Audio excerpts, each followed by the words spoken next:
What's happening, guys? So I'm just going to take you through what you should be doing if you're falling off your diet and what falling off your diet actually looks like. So when you fall off your diet, you feel like shit, right? You feel like all hell's gone, all hell's broke loose. You've lost everything. All the work that you've done over the past 4, 6, 8, 12 weeks has just gone, disappeared. I'm here to tell you to keep calm. That's step number 1. Keep calm, because you are not going to undo everything that you've worked hard for. You are not going to put on sufficient amount of muscle, fat mass overnight. You're not going to lose a sufficient amount of muscle overnight over a couple of meals. It just doesn't work like that, guys. So stay calm is number 1. Number 2, my advice to you is don't try to overcompensate. Don't try to overcompensate. And what I mean by that is if you have roughly 1,000 calories over, including alcohol, chocolate, whatever it may be, because you've had a binge night, don't try and overcompensate the next day by losing 1,000 calories, because all that's going to do is send you into a loop where your hormones are up, down, everywhere, your feelings are up, down and everywhere. And what's going to happen is when you overcompensate the next day, you're going to feel like shit, you're going to perform like shit, and you're more likely to want to reach again for that packet of crisps, that chocolate, that alcohol, whatever it may be. So don't try to overcompensate, okay? Step number 3 is going to be decide a course of action that is relevant for you. Now, this has got to be some sort of self-analysis for you guys. You've got to analyze yourself as a person and see who you are to choose A or B here. Number A would be don't overcompensate, but try and grab back what you can, okay? It's not essential here. It really isn't essential. But if you're someone who could quite easily take away a few calories the next day and the day after, go for that. And what I mean by that is don't cut your calories in half. Maybe look at if you've got 5 meals, look at the volume that you normally have and take around 10% from each meal potentially. If you have 5 meals, that's equating to 50% of a meal. That's half a meal saved. Do that for 2 days, you've saved a meal. You might have saved 400, 500, 600 calories in that sense.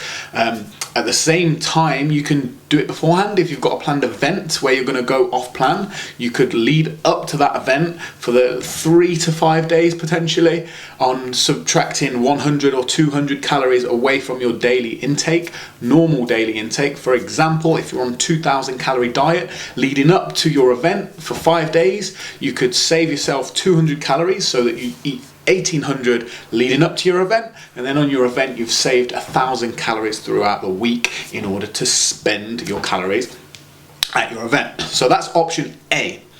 Option B is to do fucking nothing. Absolutely nothing.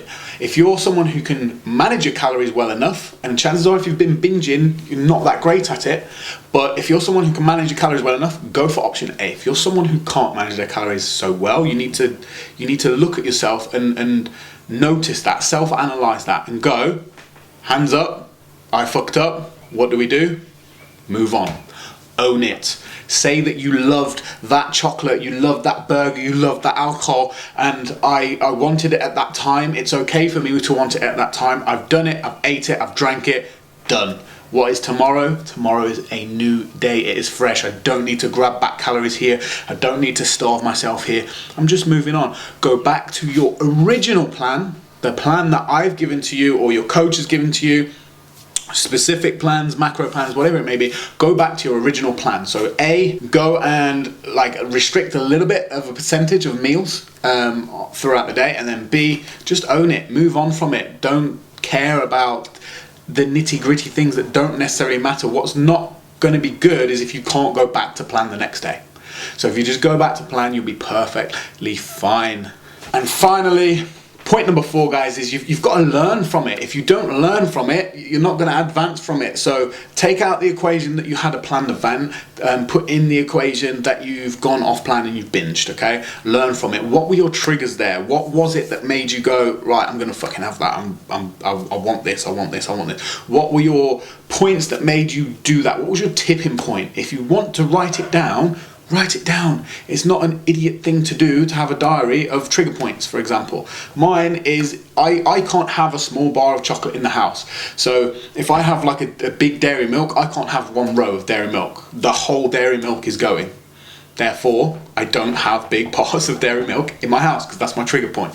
So find your trigger points, guys, and work on it from that. So just to reiterate, guys, point number 1, stay calm, don't panic.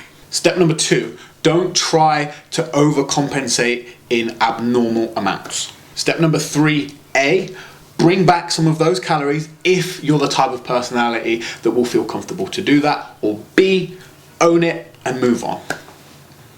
Step number 4, learn from your mistakes. Hopefully you can stick to plan, but if you do go off plan, it is not the end of the world, guys. You pick yourself up, you go again, you pick yourself up, you go again. Hope this helps you guys. Catch you in the next one.